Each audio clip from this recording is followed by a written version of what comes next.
Thomas, I'm so cold. Where are we going? Just a little further, Lucy. Just a little further, and we'll find a warm place. I promise I'll find it for you. It was a bitter winter night, the wind howling and the snow swirling blindly. 18-year-old Thomas wandered the frozen, muddy roads, clutching his 7-year-old sister Lucy tightly to his chest.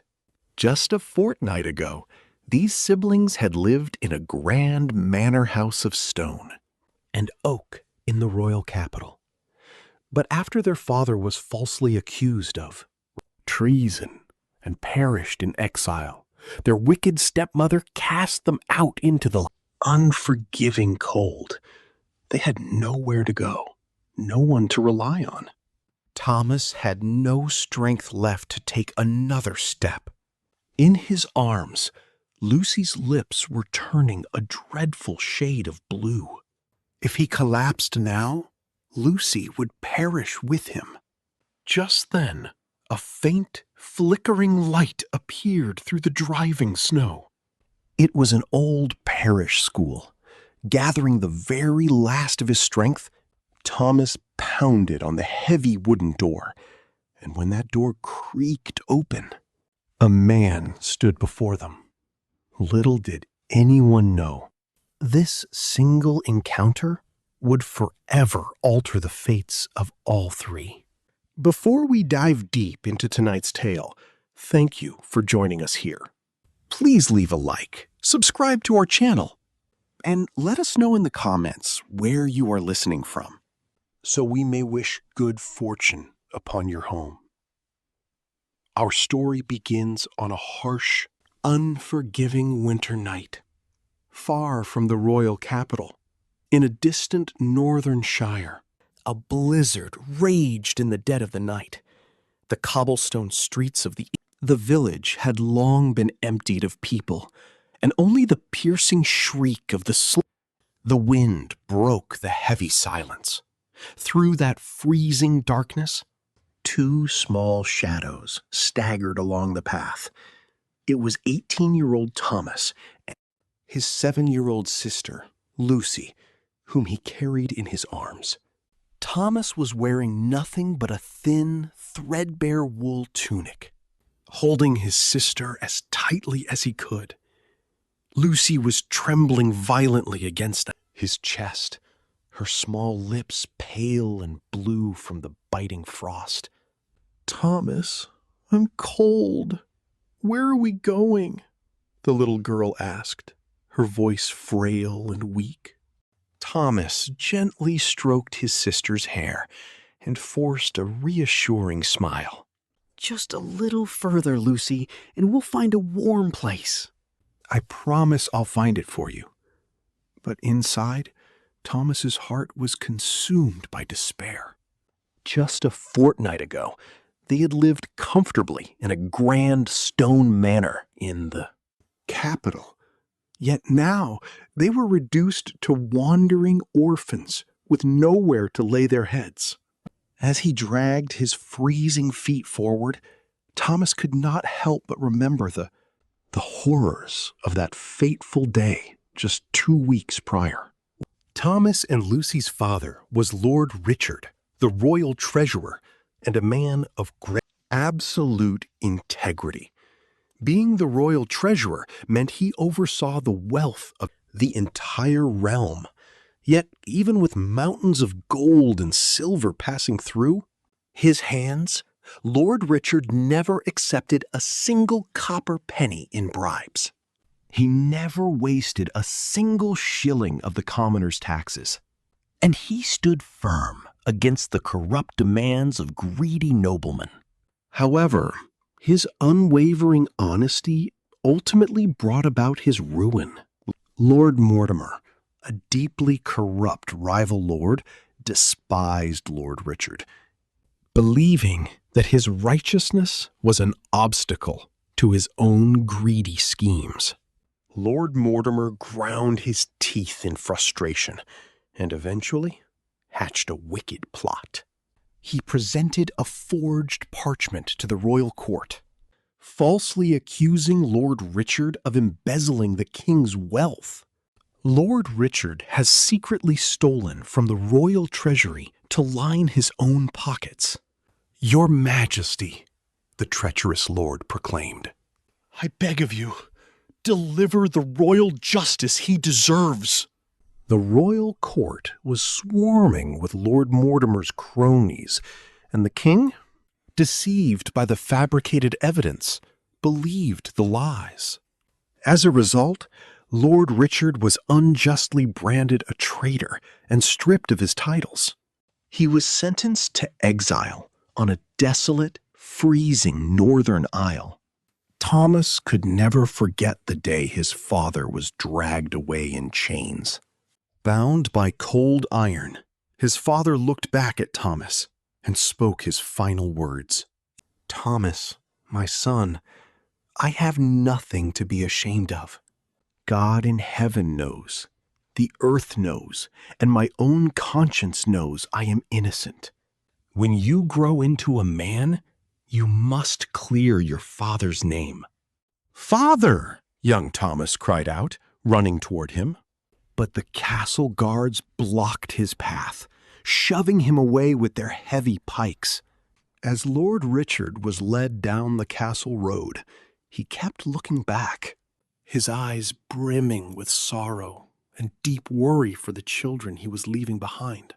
Life in exile was brutal. Lord Richard survived by toiling in the frozen, rocky soil. But the heavy burden of his false treason and the agonizing longing for his children slowly drained his life away. Just 3 years into his banishment, his body and spirit broke. He closed his eyes for the last time, dying in the bitter cold, never to see his beloved children in the capital again. When the tragic news reached them, Thomas wept uncontrollably. Before he could even fulfill his promise to clear his father's name, Lord Richard had died alone in a barren wasteland. Thomas clenched his jaw, his tears turning to resolve. "Father, I swear it. I swear I will prove your innocence." But the true ordeal was only just beginning. Thomas and Lucy's loving biological mother, Lady Eleanor, had passed away from a sudden fever when Thomas was only 10 years old. To ensure his young children were cared for, their father had eventually taken a second wife. That stepmother was Lady Agnes. At first, Lady Agnes pretended to be a gentle and dutiful wife, but her true nature was entirely different. She was a greedy woman, blinded by a lust for wealth. The moment Lord Richard was sent into exile, she began to show her true colors. While Lord Richard was still alive in his banishment, she had been somewhat careful with her cruelties. But the very day the messenger brought the news of her husband's death, everything changed. As if she had been waiting for this exact moment, Lady Agnes called Thomas into the great hall. "The crown has seized all this estate now," she declared coldly. "I have no reason to waste my coin feeding the brats of a dead traitor." Thomas could not believe his ears. "Stepmother, what are you saying?" "This manor was built by my father, and it was my mother, Lady Eleanor, who designed every stone of it." "Your mother?" Lady Agnes sneered. "What does a dead woman matter now? The crown takes it. But the silver coins in the vault? Every piece of it belongs to me." Lady Agnes had already made her moves behind closed doors. With Lord Richard dead as a convicted traitor, she seized the remaining household wealth as her legal dower.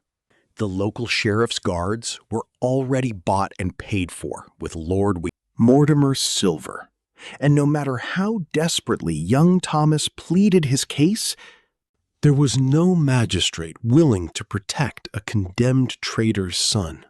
"Please," Thomas begged, falling to his knees on the cold stone floor.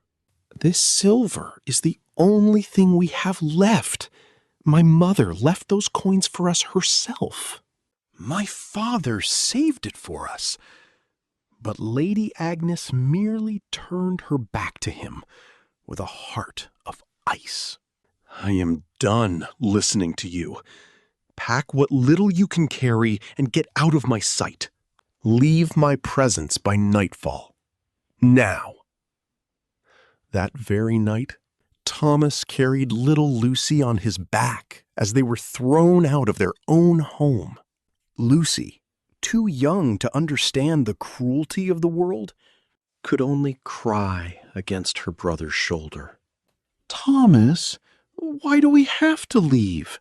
It's Father's house." Thomas could not bring himself to answer. His heart felt as though it were being torn into pieces, but he refused to break down in front of his little sister. And so the siblings left the capital behind. Branded as the children of a traitor, there was no lord, no merchant, and no relative willing to take them in or offer them a crust of bread. Thomas led Lucy further and further north, away from the city. He only wanted to go somewhere far away, a place where no one knew their names or the disgrace of their bloodline. For a full fortnight, the siblings walked the muddy roads.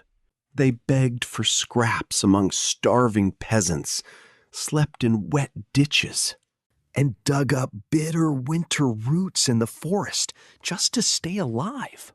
Whenever they found a meager piece of stale bread, Thomas would give it all to Lucy, choosing to starve himself.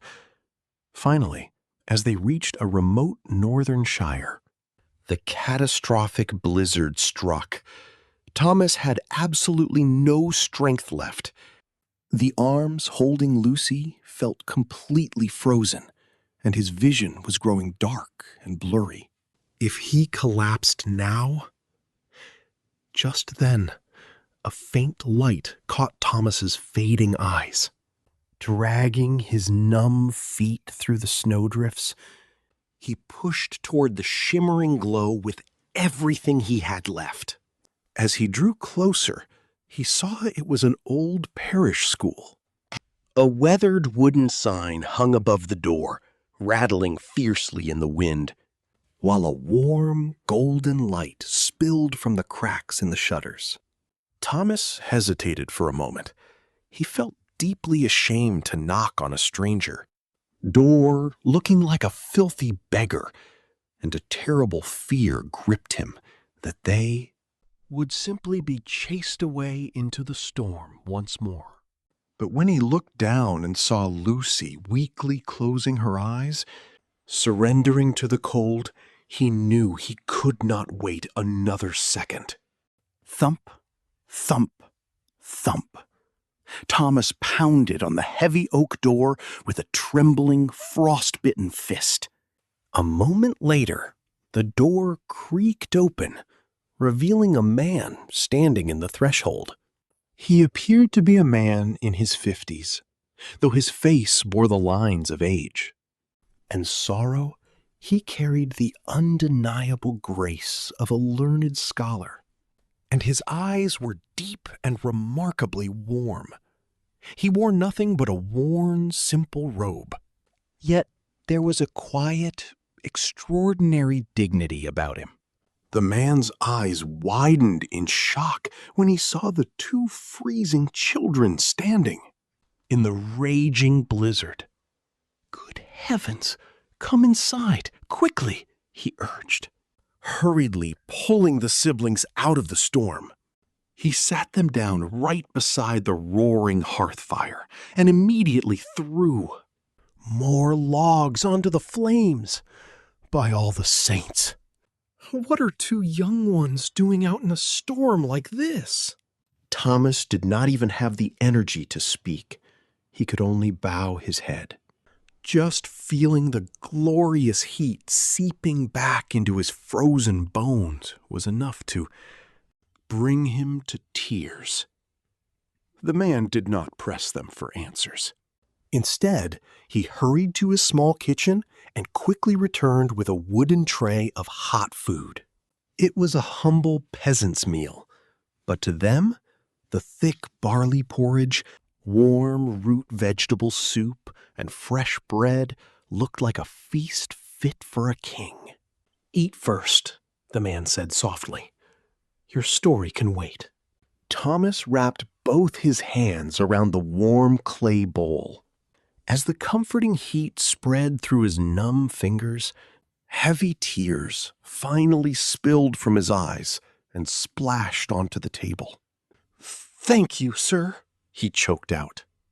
Lucy, too, regained a bit of her senses and began to eat. Seeing the starving little girl eagerly devour the warm bread and broth, the man smiled quietly to himself. Once his stomach was full, Thomas finally found his breath and his composure. "I cannot thank you enough for your mercy, sir. My name is Thomas, and this is my little sister, Lucy." The man nodded kindly. "I am the master of this parish school. The villagers call me a wise scholar, but my true name is Master Cedric. Tell me, where have you come from? And what tragedy has brought you to such a desperate state?" Thomas hesitated for a moment before speaking. A terrible fear gripped him that if he revealed his father's identity, this kind man might throw them back into the snow. But he could not repay his Savior's grace with a lie. "Sir, our father was Lord Richard, the royal treasurer in the capital." Master Cedric's eyes grew wide with shock. "Lord Richard? The royal treasurer? Do you mean the honorable lord who was falsely accused of stealing from the king's coffers and exiled 3 winters ago?" Thomas nodded slowly. "Yes, sir. That was my father. He passed away in exile a fortnight ago." "The very day the news arrived, our wicked stepmother threw us out of our home." With a trembling voice, Thomas recounted every tragic event that had befallen them. He spoke of his father's unjust ruin, the cruel exile, his lonely death, the stepmother's bitter betrayal, and their harrowing 2-week journey, begging on the muddy roads. As he spoke, tears streamed endlessly down the young man's face. Master Cedric listened in absolute silence. Sometimes he closed his eyes in sorrow, and other times he let out a long, heavy sigh. By the time Thomas finished his tale, Master Cedric's own eyes were glistening with unshed tears. "A cruel fate, a truly, truly cruel fate," Master Cedric murmured, shaking his head. "I have long heard tales of Lord Richard's unshakable honor. To say that man stole from the royal treasury is as absurd as saying the sun rises in the west. It was undoubtedly a dark conspiracy plotted by his enemies."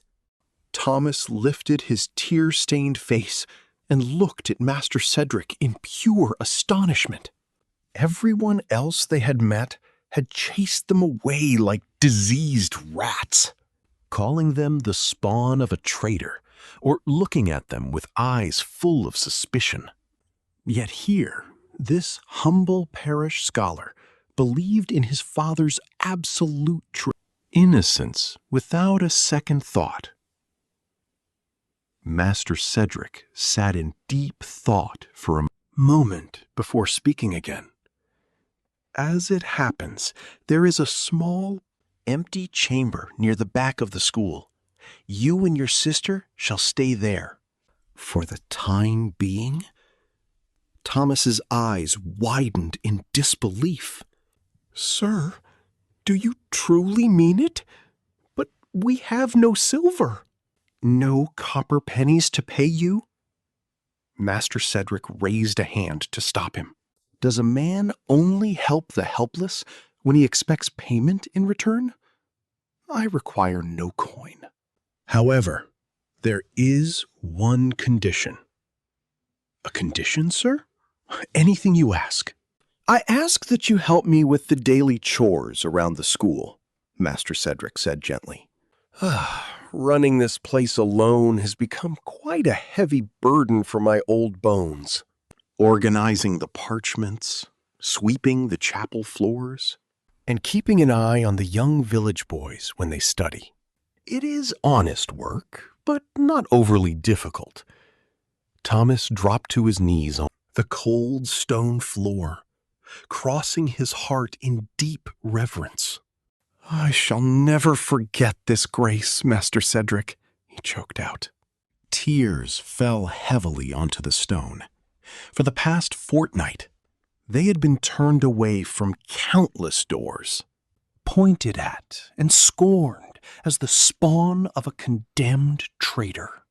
Master Cedric was the very first soul to extend a warm, expecting nothing in return hand to him.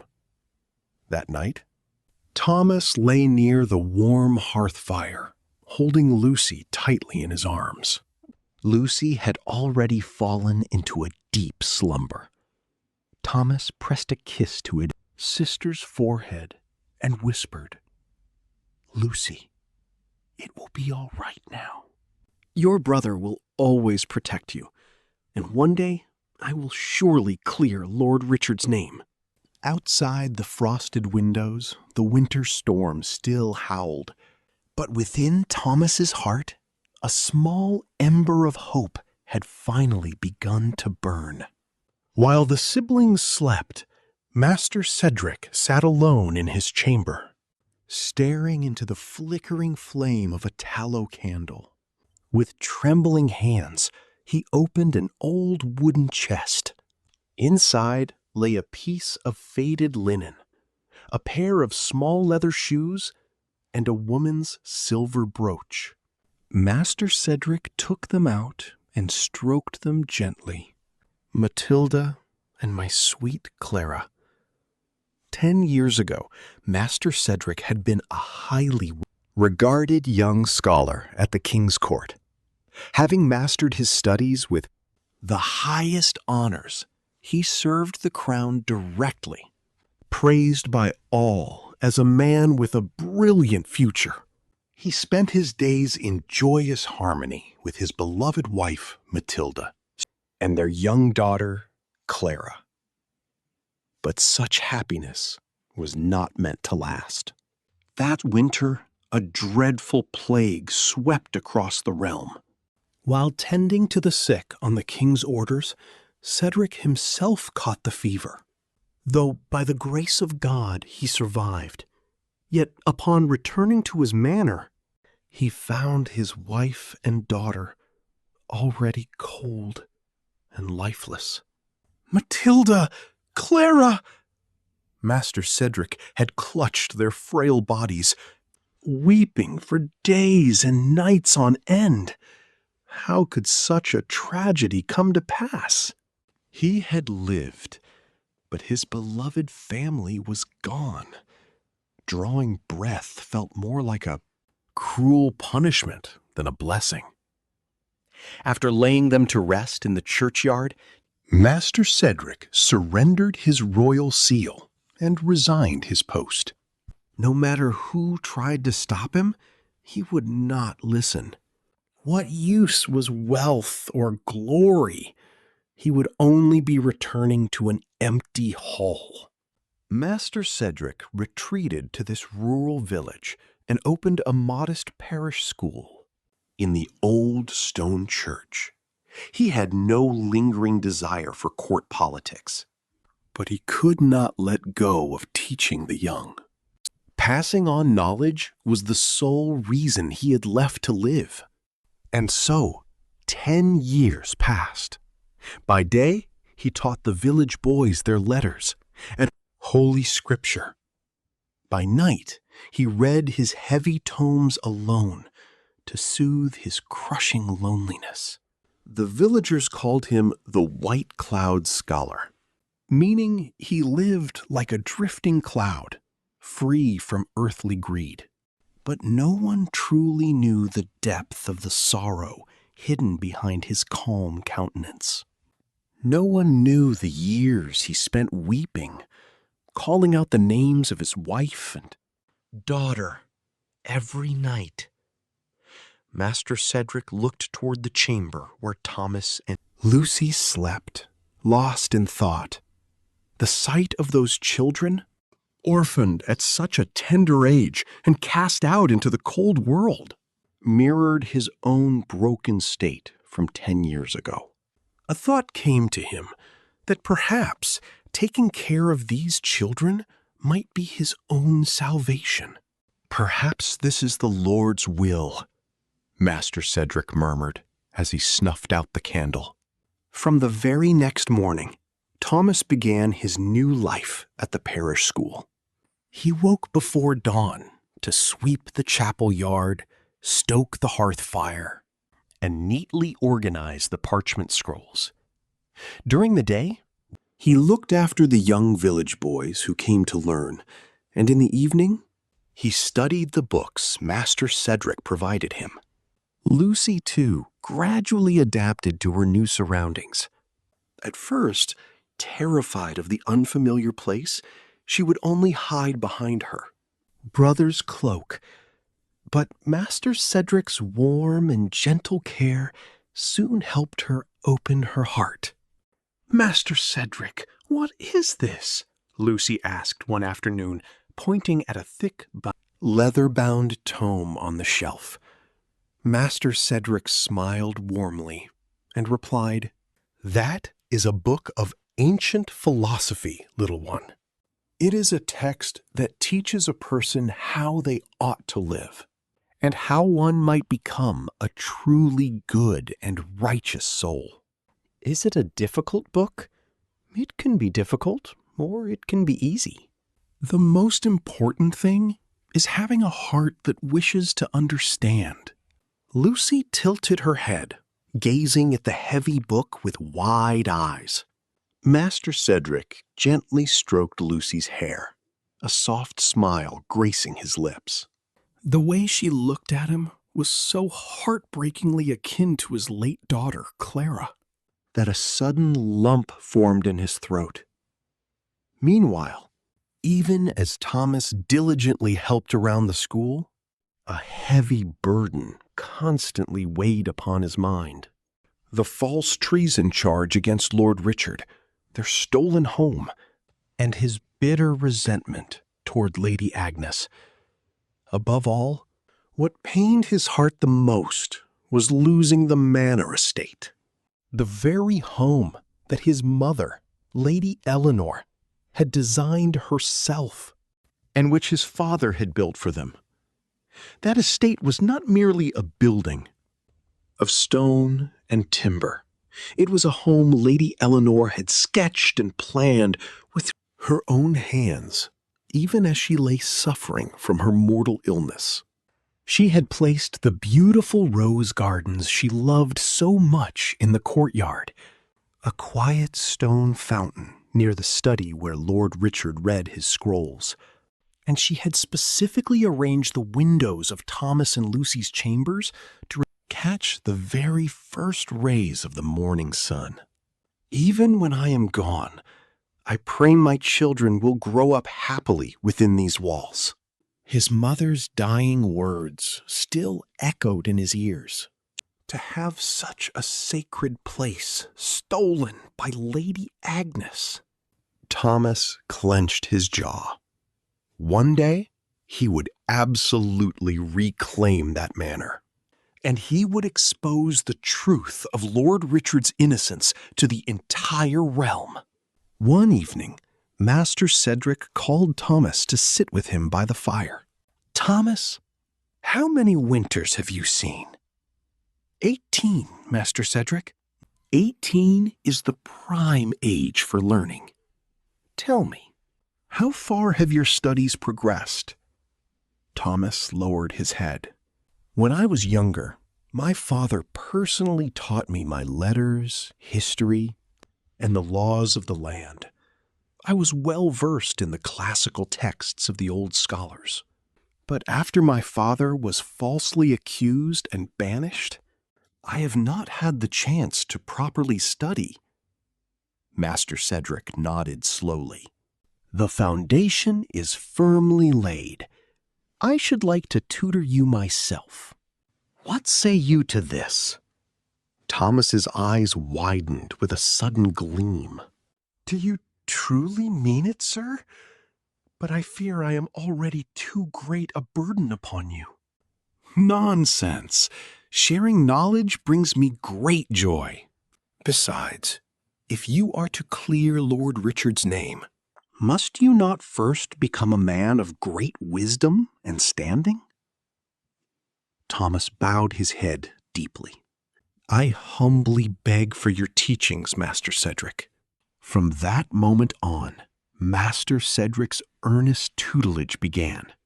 Master Cedric was no ordinary parish schoolmaster. True to his past as a brilliant royal scholar at the king's court, his knowledge was profound. But more than that, he possessed the rare gift to read the hearts of men and pierce through the illusions of the world. Master Cedric did not merely teach letters from dusty parchments. He taught Thomas how to view the world, how to treat others with compassion, and the wisdom to overcome great adversity. Thomas, to read a book is not merely to memorize its words, but to grasp the divine truth hidden within them. Yes, Master Cedric, and true learning is not confined to the pages of a book. Meeting people, experiencing the trials of the world, and thinking for oneself. These are all forms of true education. One day, Master Cedric pulled out an old, weathered parchment tome and handed it to Thomas.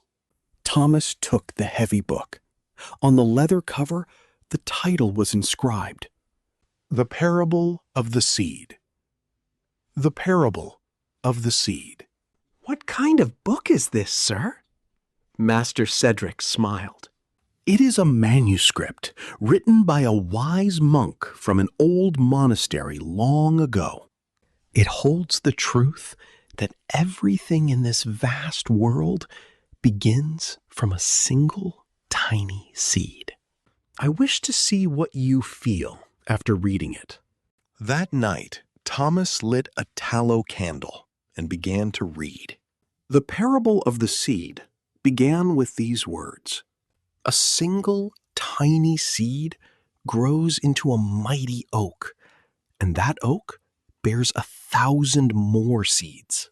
How then can anyone look upon small things with disdain? Thomas felt a sudden heat rising in his chest. Right now, he was a wretched soul with absolutely nothing. He had no manor, no silver coins, no title, nothing at all. But this parchment was speaking to him. It told him that even a single, insignificant seed, if tended with care, could become a massive tree. That no matter how small and pitiful one's beginnings might be, if they did not yield to despair, they could bear a great harvest. Thomas read through the night. With every turn of the parchment, a new revelation seeped into his soul. Small acts of charity gather to form great virtue, and fragments of knowledge accumulate to forge profound wisdom. Therefore, do not let a single day pass in vain. Hardship, is but the winter frost that hardens the seed's shell, and adversity is the bitter wind that forces the roots to dig deeper into the earth. Therefore, do not curse your hardships and trials. The next morning, Thomas sought out Master Cedric. Master Cedric, I have read the book. Master Cedric studied Thomas's face. Shadows of fatigue lingered beneath his eyes from reading all night, but his gaze shone with a brilliant, newly kindled fire. What did you find within its pages? Thomas answered, Right now, I possess nothing. However, I have realized that I, too, can be a seed, that my small efforts today will gather, and one day I shall grow into a mighty oak. A bright, proud smile spread across Master Cedric's face. Yes, exactly so. What you have grasped is the very soul of this text. Today, you are but a seed in the cold earth. But if you tend to that seed with all your heart, you will undoubtedly become a great tree. From that day forward, Thomas threw himself into his studies with an even fiercer devotion. He rose before the dawn to read the scriptures, helped with the school's chores during the day while reciting passages under his breath, and reviewed Master Cedric's teachings by candlelight deep into the night. Master Cedric taught Thomas not only philosophy and scripture, but also the histories of kings, the arts of strategy, and the laws of governing a realm. True study is not merely a tool to win a position at the king's court. It is the path to understanding the world, understanding your fellow man, and governing your own spirit. Thomas absorbed this knowledge as a dry sponge drinks up water. He had always been blessed with a sharp mind and fueled by his desperate, burning resolve. His growth was nothing short of miraculous. Time flowed on, and soon spring arrived in the valley. The snow melted away, and wild daffodils began to bloom in the chapel yard. Lucy, too, slowly regained her bright, cheerful spirit. Lucy now followed Master Cedric everywhere, calling out to him with deep affection. She spent her days sitting by the hearth at his feet, listening to old fables of knights and saints and learning her simple letters. Master Cedric, can I learn to read the parchments too? Of course you can, little one. You are a very bright girl. Master Cedric began teaching her the first words of the Holy Scripture. Heaven above, earth below. It means the sky and the ground. Heaven above, earth below, Lucy repeated in a clear, ringing voice. Master Cedric smiled as he looked down at her. The sight of her was so painfully identical to his lost Clara that at times he almost believed his daughter had returned to him. One evening, while Master Cedric was reading alone in his candle-lit chamber, Lucy quietly slipped through the wooden door. Master Cedric, are you sleeping? No, child, I am awake. Why are you not resting in your bed? Lucy padded over and sat beside him. Master Cedric, may I ask you a question? Of course. Ask whatever you wish. Lucy asked carefully, Do you not have a family? Do you live all alone in this big church? Master Cedric's hand froze over his parchment. It was an innocent question from a child, but it struck the deep, agonizing wound he had kept buried for 10 long years. Master Cedric remained silent for a long moment before slowly speaking. I did have a family once. Where did they go? They went to heaven. A long time ago. Lucy's eyes widened. Heaven? Lady Eleanor is in heaven too? And Lord Richard. Lucy reached out and tightly grasped Master Cedric's weathered hand. Were you very sad too? Master Cedric looked down at her small, fragile hand. A gentle, comforting warmth spread into his skin. Yes, I was very sad. Suddenly, Lucy threw her arms around Master Cedric, wrapping her small arms around him. She spoke softly. Please do not cry, Master Cedric. I will be your daughter. Then you will not be lonely anymore, and neither will I. Tears finally spilled from Master Cedric's eyes, tracing lines down his worn cheeks. The crushing grief he had swallowed and borne entirely alone for 10 winters crumbled away at the simple, pure words of a little girl. Yes, yes, thank you, Lucy. Master Cedric held Lucy tightly. That night, Master Cedric whispered in his heart to his wife and daughter in heaven, Matilda, my dear Clara, these children have come to my side. They do not replace you, but thanks to them, I have found the strength to live again. As the seasons turned, Thomas's grasp of his studies deepened by the day.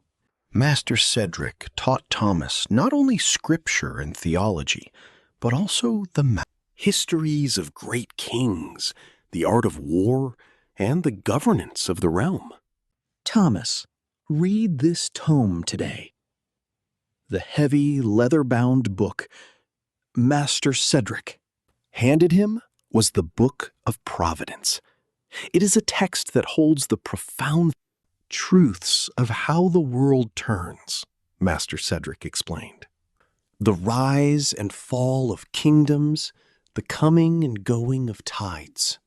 If you understand how all these things move, you will gain the eyes to read the world. Thomas read the ancient pages and learned the ways of the world. Out of the void comes light and dark, and from them come the 4 seasons, which give birth to all living things. Everything in the world is in constant motion, and in that motion there is divine law. Master Cedric, I have found a realization while reading this book. What is it? Right now, I am at the very bottom of the world. But the book says that when the pendulum swings to its absolute limit, it must inevitably swing back. I have realized that my current hardship will not last forever. Master Cedric smiled warmly. That is true. When the darkness is deepest, the dawn is near. And when the winter is most bitter, the spring is close at hand. If you endure the hardships of today, a brighter day will surely come. Master Cedric also told Thomas an old tale about the meaning of an unyielding step. Long ago, there was a poor scholar who failed the Royal Chancery reviews 7 times. Everyone around him told him to abandon his quill, but he did not stop. On his 8th attempt, he finally passed and became a great lord of the royal court. How did he keep from giving up? Thomas asked. The scholar said that a journey of 1,000 miles begins with a single step, and if you never stop walking, you will eventually reach your destination. If you give up, that is the end. But if you keep moving forward, you will surely achieve your goal. Thomas carved those words deep into his heart. Clearing Lord Richard's name and reclaiming his mother's manor would not happen overnight. But if he did not stop, one day he would surely succeed. A year passed. Thomas was now 18, and Lucy had grown into a bright 8-year-old. One day, Master Cedric sat Thomas down by the hearth. "Thomas, your understanding of letters and law has grown remarkably. It is all thanks to your teachings, Master. Is it not time you prepared for the Royal Chancery Reviews?" Thomas's eyes widened. "The Royal Reviews?" "Yes, with your God-given talent. You are more than capable of earning the King's seal. Of course, because your father was branded a criminal, it will not be an easy path. But is it not worth the attempt?" Thomas fell into deep thought. If he passed the reviews, he could enter the royal court. If he entered the court, he would gain the power to clear his father's name. But with his father accused of treason against the crown, could he even sit for the examination? Master Cedric, can the son of a condemned man seek the royal reviews? Master Cedric nodded slowly. Your father was not convicted of high treason against the throne, but merely exiled on false charges of emptying the royal treasury. Furthermore, since he has already faced his punishment and passed from this world, the stain of that specific decree does not legally bar his kin. You are permitted to stand for the reviews. A fierce determination settled in Thomas's eyes. Master Cedric, I will seek the appointment. Good. I will help you with everything I have. From that day on, Thomas's rigorous preparation for the royal reviews began. Master Cedric taught him the intricate patterns of the king's chancellors and the proper way to draft a royal decree, because Master Cedric himself was once a top scholar of the royal court. His guidance was practical and sharp. The most important thing in the royal reviews is the logic of your argument and the elegance of your prose, Master Cedric instructed. No matter how brilliant your ideas are, if your logic falters, it is useless. And if your writing is coarse, it will never catch the eye of the king's ministers. Yes, Master. Furthermore, in the test of statecraft, your insight into the harsh realities of the realm is crucial. A scholar who only reads parchment knows nothing of the mud in the streets. And a man who only knows the mud lacks the wisdom of history. You must possess both to write a worthy decree. Thomas devoted himself to his studies day and night. He woke before dawn to read theology, polished his rhetoric in the afternoon, and practiced drafting royal policies by candlelight. Master Cedric reviewed every piece of parchment Thomas filled, correcting him meticulously. Your logic leaps too far here. You must add a bridge of reasoning. This sentence is too long. Trim it like a well-kept hedge. Oh, this quotation from the old saints is perfectly placed. Well done. Thomas humbly accepted Master Cedric's critiques and sharpened his mind. That autumn, Thomas finally set off for the royal city to face the royal chancery reviews. Master Cedric stood by the dirt road to see him off. Do not let your nerves best you. Simply show them the skill you have honed by the hearth. Yes, Master. I promise I will return with good news. Lucy tugged at Thomas's wool cloak. Brother, you must win the king's favor and come back. I will be waiting. Thomas patted Lucy's head and smiled. I will bring back wonderful news. Upon arriving in the royal city, Thomas secured a small room at a crowded roadside inn and prepared for the trials. When he stepped into the grand stone courtyard of the Royal Academy, hundreds of candidates had already gathered. They were the brightest minds from every corner of the kingdom. For a brief moment, Thomas shrank back. He had learned everything he knew in a drafty parish school in the countryside.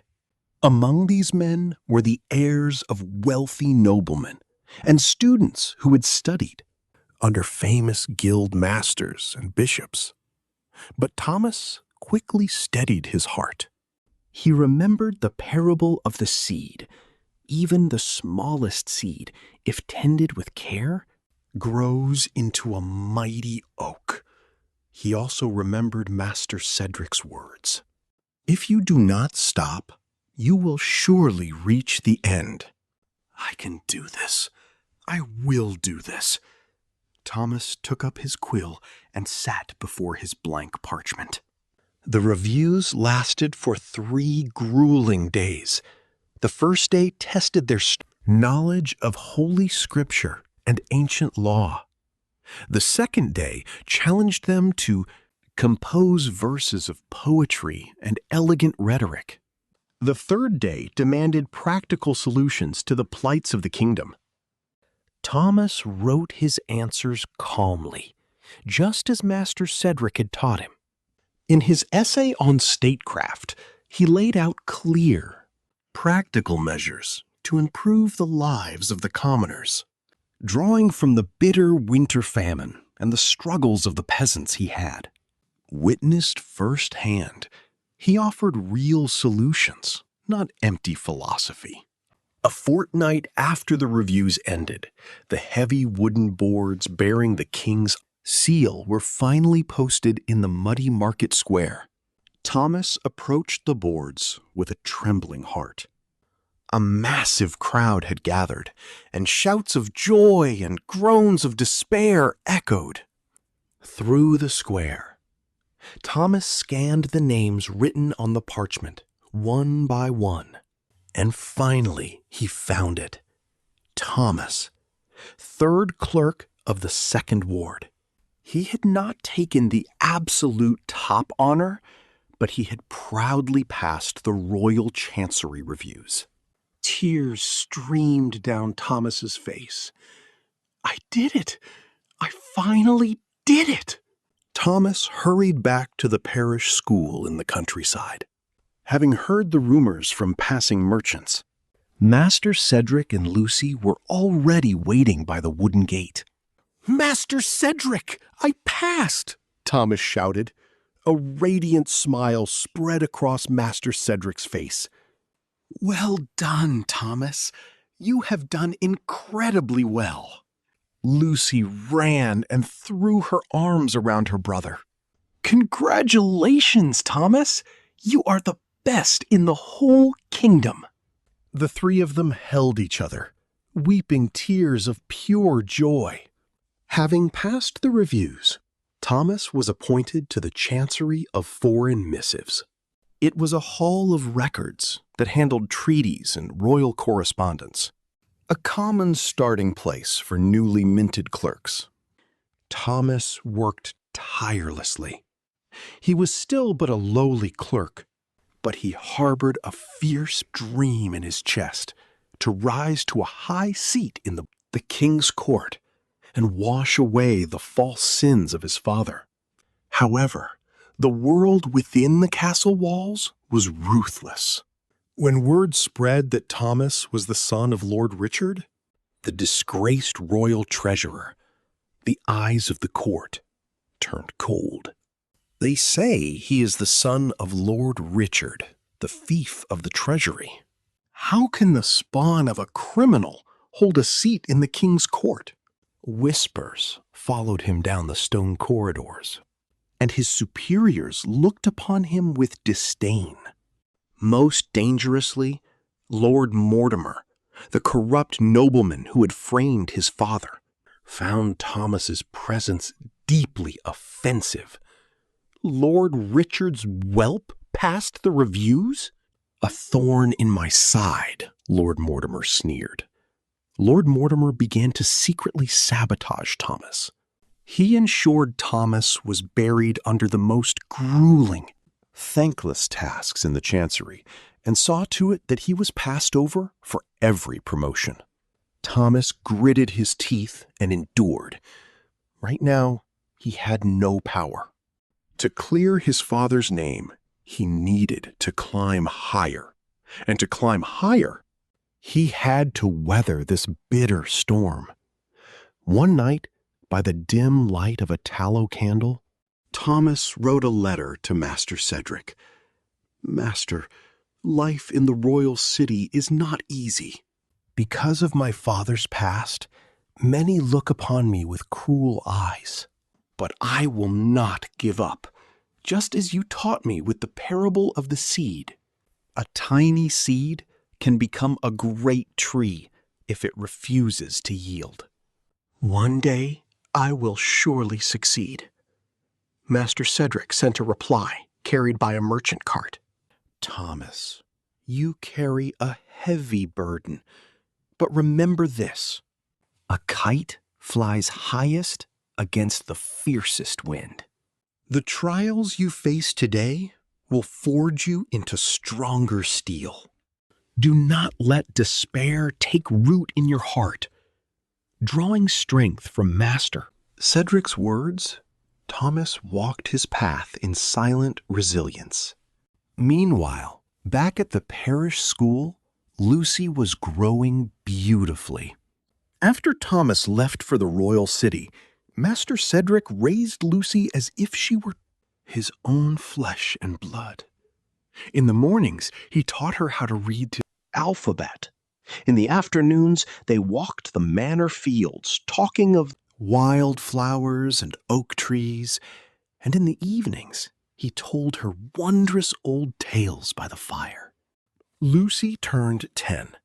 She had mastered her basic letters and was now reading books of virtue and history. Master Cedric marveled at her bright mind. If this child had been born a boy, she would have conquered the royal reviews. Herself, he often thought. Lucy had begun calling Master Cedric Father. What had started as Master had naturally blossomed into a daughter's affection. But, Father, what story will you tell me tonight? Well, shall I tell you the tale of the steadfast maiden who saved her blind father? Yes. Please, I love that one. Looking at Lucy, Master Cedric felt a profound peace. Thanks to this child, he had found a reason to breathe again. She did not replace his lost Clara, but Lucy had become his new dawn, a beacon of hope in his twilight years. One afternoon, Lucy looked up from her parchment and asked, Father, what shall I be when I grow up? I do not know. What does my Lucy wish to be? Lucy thought for a moment before answering. I want to teach people, just like you, Father. I want to teach village children how to read and tell them beautiful stories. Master Cedric's eyes grew moist. That is a truly noble dream.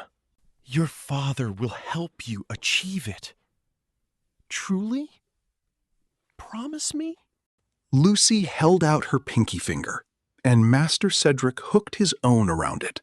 I promise. 3 years passed since Thomas entered the royal court.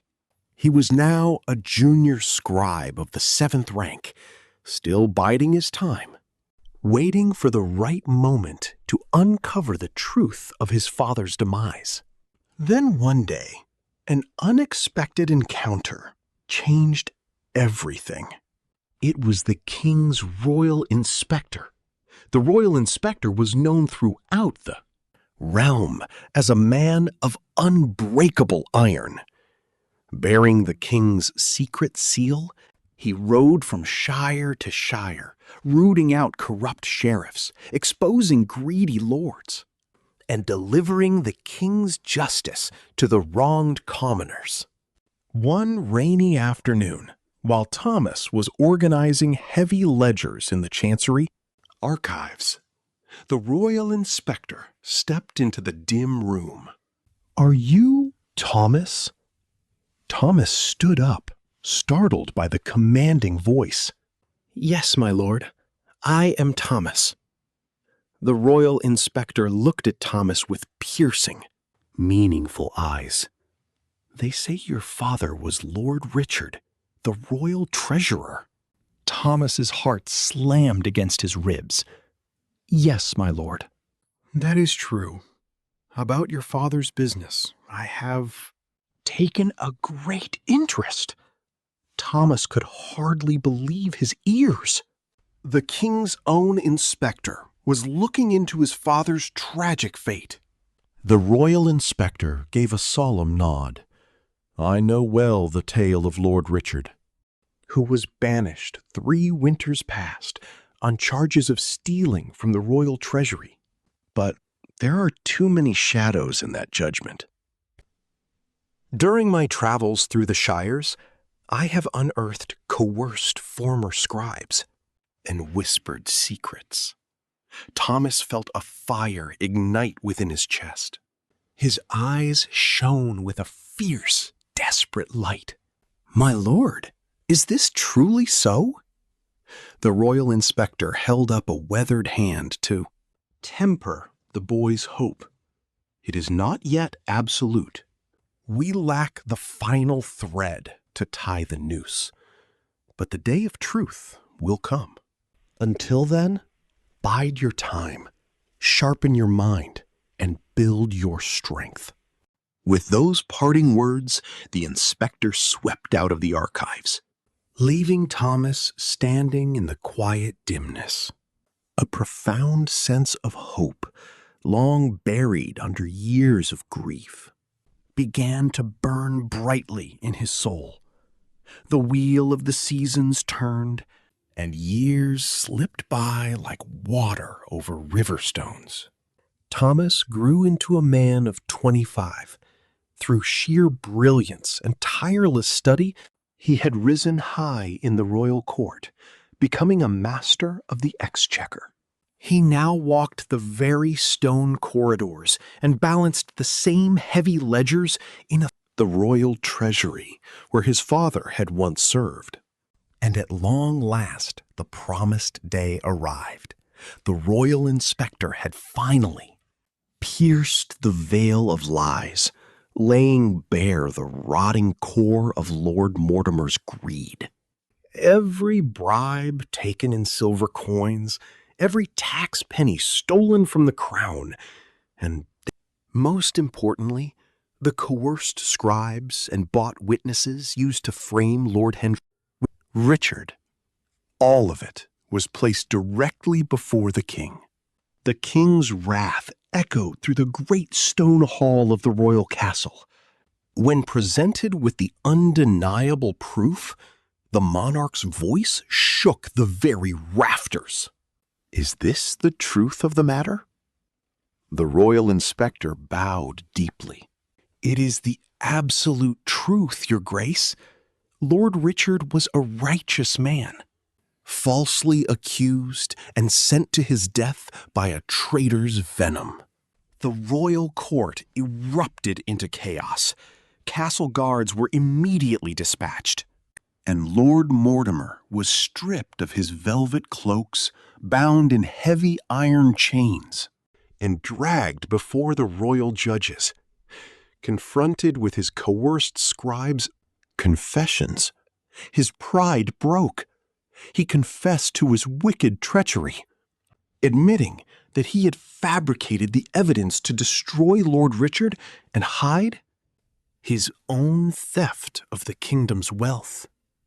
The king immediately issued a royal writ, sealed with red wax. Let Lord Richard's name be cleansed of all dishonor.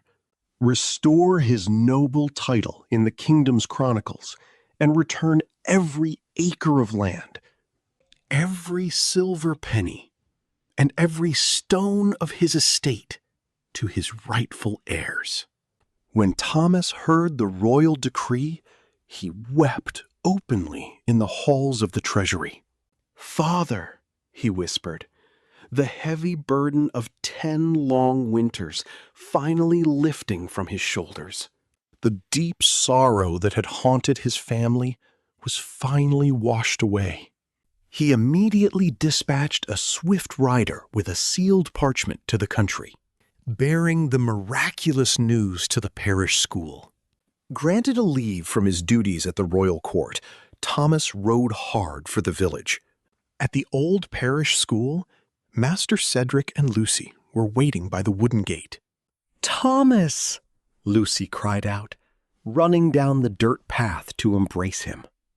At 15, she was no longer the shivering, frightened child of the winter storm, but a graceful and radiant young maiden. Thomas wrapped his arms around his sister, with tears welling in his eyes.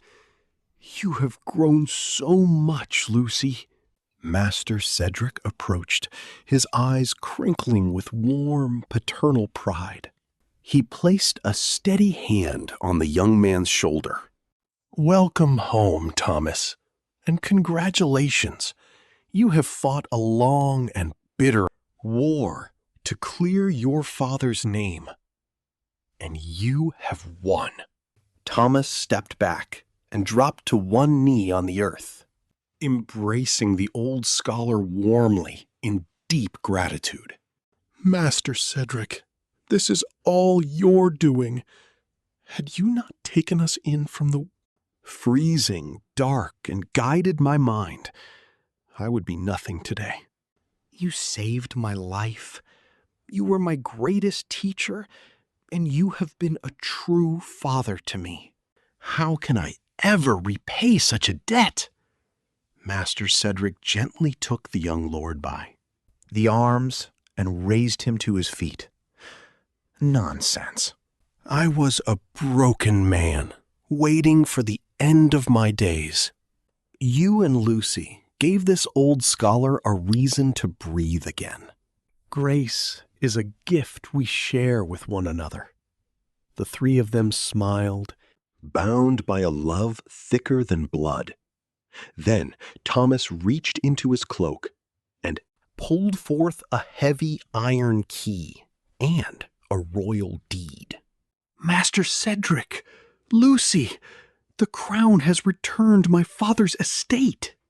That includes the grand manor house in the city, the very home that Lady Eleanor designed with her own hands. "We can live there once more." Lucy wept tears of pure joy, clasping her hands together. "Truly? We are going home?" "Yes, truly," Thomas smiled. Then he turned to the old scholar. "Master Cedric, I have a request. Will you journey to the royal city with us? Come live in our manor as the head of our household." Master Cedric's eyes widened in sheer astonishment. "You wish to take an old country scholar to the grand city?" "You are our father in every way that matters," Thomas said firmly. "We are a family. Please do not stay here alone." Lucy took the old man's weathered hands in hers. "Please come with us, Father. I cannot bear to part with you." Master Cedric stood in silence for a long moment, looking between the two bright faces before him. Tears spilled over his wrinkled cheeks. "You would truly take this old fool in? As your kin? Thank you, truly thank you." But before they could depart for the royal city, Thomas had one final, heavy task to complete. He rode to the muddy outskirts of the market town to seek out his wicked stepmother, Lady Agnes. When Lord Mortimer fell from grace, Lady Agnes's fortunes had crumbled to dust. She had squandered her stolen wealth on desperate bribes to keep her status. But without her powerful patron, she was cast out by the merchant guilds and the nobility alike. She now lived in a rotting, thatched hovel, surviving on thin soup and stale barley bread. When Thomas knocked on the splintered timber door, a haggard, ragged woman appeared. Lady Agnes gasped, her eyes wide with terror, as she recognized the tall, finely dressed lord standing before her. She began to tremble violently in her worn wool dress. "Have you come to take your revenge?" she whispered, shrinking back. Thomas looked at the pathetic figure before him and slowly shook his head. "I have not come for vengeance." Lady Agnes stared at him in utter disbelief. 10 winters ago, when you cast us out into the deadly snow, I cursed your name," Thomas said, his voice calm and steady. "I hated you with every fiber of my being. I swore I would never forgive the cruelty you showed to my little sister." Lady Agnes lowered her head, weeping bitterly into her dirt-stained hands. "But the years have taught me a hard truth," Thomas continued. "To carry a heart full of hatred is to drink poison and expect the other person to die. If I do not let go of this wrath, I cannot move forward. What you did to us was a grave and terrible sin, but I choose to lay down my anger today. I will hate you no longer." Lady Agnes collapsed to her knees in the mud, sobbing uncontrollably. "Thomas, oh merciful heavens, I am so sorry. I committed a monstrous sin against you both." Thomas looked down at her in silence for a long moment. He reached out and gently helped her to her feet. "How you live the rest of your days is your own choice. I only ask that you live them in true repentance." He turned and walked away down the rain-soaked lane. He heard her wailing behind him, but he did not look back. As he walked, a massive, suffocating weight lifted from his soul. He was finally free. Soon after, Thomas, Lucy, and Master Cedric traveled to the royal city, standing at last before the towering wrought iron gates of the grand estate. This was the magnificent home that Lady Eleanor had designed and Lord Richard had built. Thomas stood in the courtyard, overwhelmed by the rush of memories. It had been 15 years since he was dragged from these doors. The carved oak beams, the sprawling gardens, the stone pavilion by the quiet pond, every inch of the estate held the warm, lingering spirit of Lady Eleanor. "Do you remember?" Lucy smiled, walking her hands along the stone walls. "We used to play hide-and-seek behind these very pillars." "You always cried when you lost, brother." Thomas laughed aloud, the sound echoing merrily through the courtyard. "I was only a boy, and you were impossibly quiet." Master Cedric marveled at the sweeping architecture. "It is a breathtaking estate. One can feel the immense love your mother poured into these stones." "Yes," Thomas said, a fond tear slipping down his cheek. Even as her illness worsened, Lady Eleanor worked on the architectural plans by candlelight. She wanted to build a sanctuary where her children could grow in absolute joy. From that day forward, the three of them made the grand manor their home. Thomas served the crown with unwavering honesty, rising higher in the royal court and protecting the kingdom's treasury from corruption. Lucy grew into a woman of great intellect and boundless compassion, studying literature and philosophy under Master Cedric's gentle tutelage. Master Cedric, unable to abandon his life's calling, opened a small parish school near the city's market square for the poorest, orphans and commoner children. He called it the Seedling Parish, teaching the destitute youth that even the smallest, most fragile seed could grow into a mighty, sheltering oak. Another 10 years drifted by in peace and prosperity. Thomas was now 35, a highly respected lord of the realm, walking the exact path of honor his father had paved. Lucy, at 25, had married a kind and scholarly nobleman, building a joyous household of her own. Yet, even with her new life, she visited the manor constantly. "Father, have you seen your grandson yet?" Lucy called out one bright morning, carrying a swaddled infant into the manor's sunlit courtyard. Master Cedric, now a man in his 70s, but still full of vibrant life, beamed as he hurried over to take the child. "The little lord has arrived.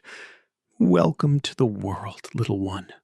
Every morning, Master Cedric walked to the Seedling Parish to teach his young pupils.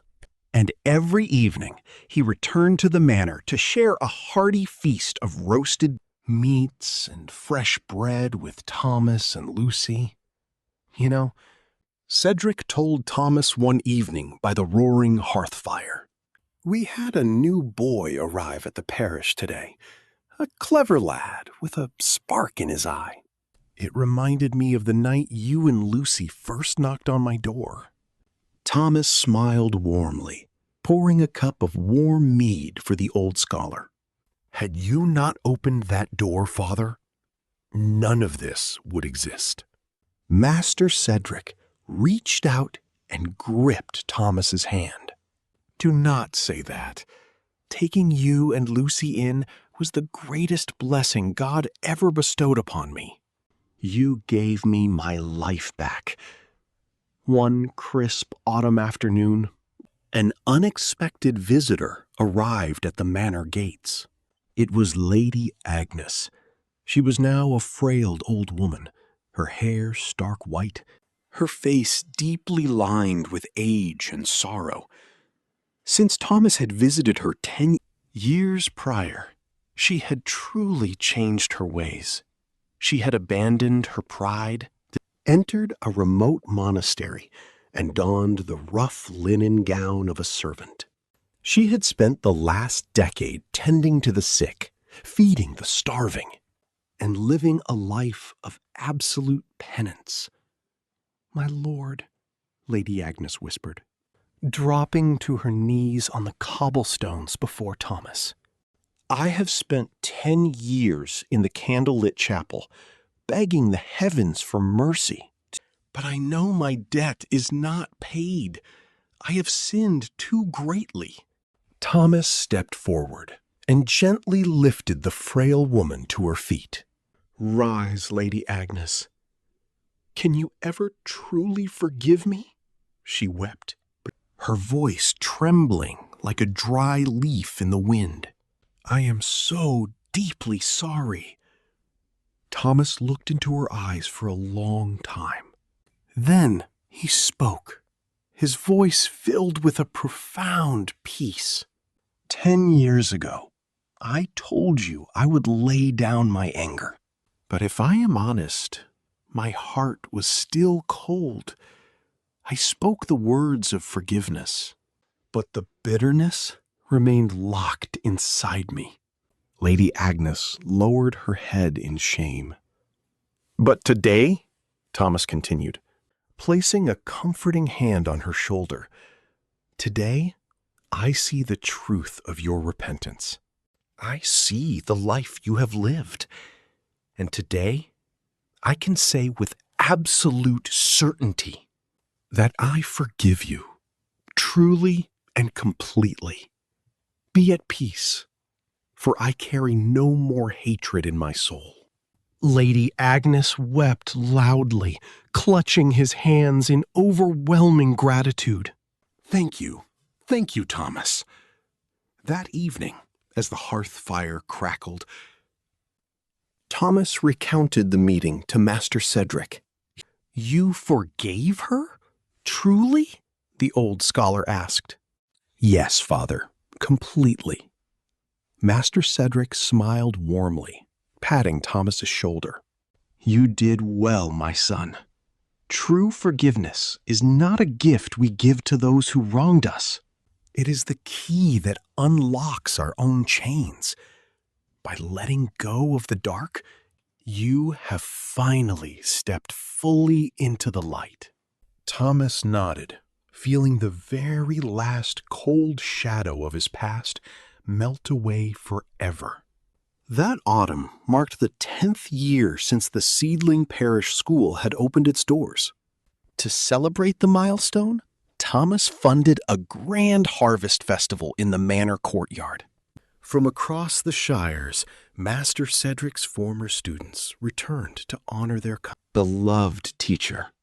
Some had become wealthy guild masters, some had taken holy orders, and some had even earned titles in the royal court. Some had become wealthy guild masters, others had become prosperous tenant owners, farmers who worked the land with care and skill. All of them presented a picture of success, yet every single one of them had come from humble peasant beginnings. They were the children of the village who had been given the rare chance to learn letters and numbers simply because Master Cedric had taught them for free, or for no more than a few copper pennies. "Master Cedric, had you not taught me in those days, I would be nothing but a beggar today. Because of your grace, my life was forever changed." The former students came forward, one by one, bowing their heads to offer their deepest gratitude to the old parish scholar. Master Cedric wiped the tears from his weathered cheeks as he looked upon his former pupils. "Seeing you all prosper brings the greatest joy to my heart. This is the true reward of my long life." At that moment, Thomas stood up from his seat at the high table. "I have something to say to you all today." The lively chatter of the courtyard fell silent, and all eyes turned toward Thomas. He looked warmly at Master Cedric and spoke with a clear, steady voice. "Father, I have been blessed with 2 fathers in this life. One is the man who gave me life and taught me the righteous path of honor, my birth father, Lord Richard. The other is the man who took me in from the war, bitter frost, and granted me a new life. You, Master Cedric." Tears immediately welled up in Master Cedric's eyes. "Had you not taken us in," Thomas continued, his voice thick with emotion, "Lucy and I would have frozen to death in the snow on that terrible winter night. Had you not taught me the ways of the world, I would never have risen to my position in the royal court, nor would I have ever been able to clear my birth father's name." Thomas stepped forward and knelt on the cobblestones before Master Cedric. "Father, I thank you from the very bottom of my soul, and I love you." Master Cedric hurriedly reached down, pulling Thomas to his feet and wrapping him in a fierce embrace. "I love you too, Thomas. You and Lucy are my true children." Lucy approached them, tears streaming down her beautiful face. "Father, I love you too." Master Cedric opened his arms and drew Lucy into the embrace as well. "Yes, I love you too, my sweet Lucy. The three of them held each other tightly, weeping openly for a long time. The gathered guildmasters, merchants, and farmers watched the touching scene, their own eyes red and shining with unshed tears. That night, long after the harvest feast had ended and the guests had returned to their homes, Thomas, Lucy, and Master Cedric sat together on a stone bench in the quiet courtyard, gazing up at the brilliant silver moon. Master Cedric spoke softly into the crisp autumn air. I am reminded of that howling blizzard 15 winters ago. Thomas nodded slowly. I remember it vividly, holding Lucy in my arms, desperate and freezing, knocking on the heavy oak door of the old parish school, and the miraculous moment you opened it for us. When I saw you both standing there shivering, Master Cedric said, a gentle smile touching his lips, I thought to myself that perhaps it was the very will of the Lord above. I had lost my wife and daughter to the plague, and I was living in bitter, empty solitude. But heaven had sent a new family, straight to my doorstep. Lucy reached out and took Master Cedric's rough, aged hand. Father, it was exactly the same for us. We do not know what would have become of us, or if we would have survived at all had we not found you in the dark. Thomas looked at them both and spoke. In your teachings of the seedling philosophy, you always said that a single humble seed grows into a mighty oak.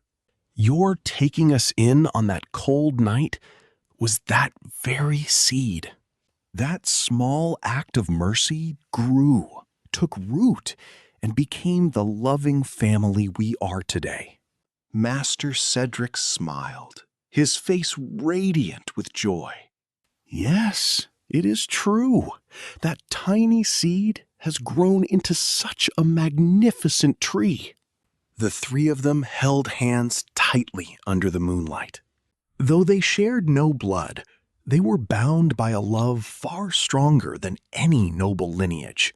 They were a true family who had met in the darkest depths of hardship, who had comforted one another, nurtured one another, and grown strong together. Thomas looked up at the vast expanse of the night sky and whispered silently in his heart, Father, Mother, are you watching? I am happy. I am living a blessed and beautiful life with my beloved family. High above, the stars twinkled brightly in the dark canopy, as if his parents were looking down from the heavens, smiling upon him. Later that evening, Thomas retreated to his study. He sat at his heavy wooden desk, picked up his quill, and dipped it into the inkwell. Slowly and deliberately, he began to write upon a fresh sheet of parchment. A single humble seed becomes a towering oak, and that mighty oak bears 1,000 acorns. How then can one ever despise small beginnings? Hardship is but the winter frost that hardens the seed, and adversity is the fierce wind that forces the roots to grow deep into the earth. Do not curse the cold and the wind, and above all, trees that grow together reach far higher toward the sun than a tree that stands alone in a barren field. Therefore, cherish your kin and tend to your family with unwavering love. Thomas set down his quill and smiled warmly at the drying ink. This was the wisdom he had learned, the life he had lived, and the legacy he wished to pass on to all the generations to come. Today's tale was of an orphaned brother and sister, cast out into the freezing winter by a wicked stepmother, who found a kind parish scholar. It is a story of how they began a new life, comforted one another through their darkest days, and ultimately forged a true, unbreakable family. They say that the bonds we choose are sometimes thicker than blood itself.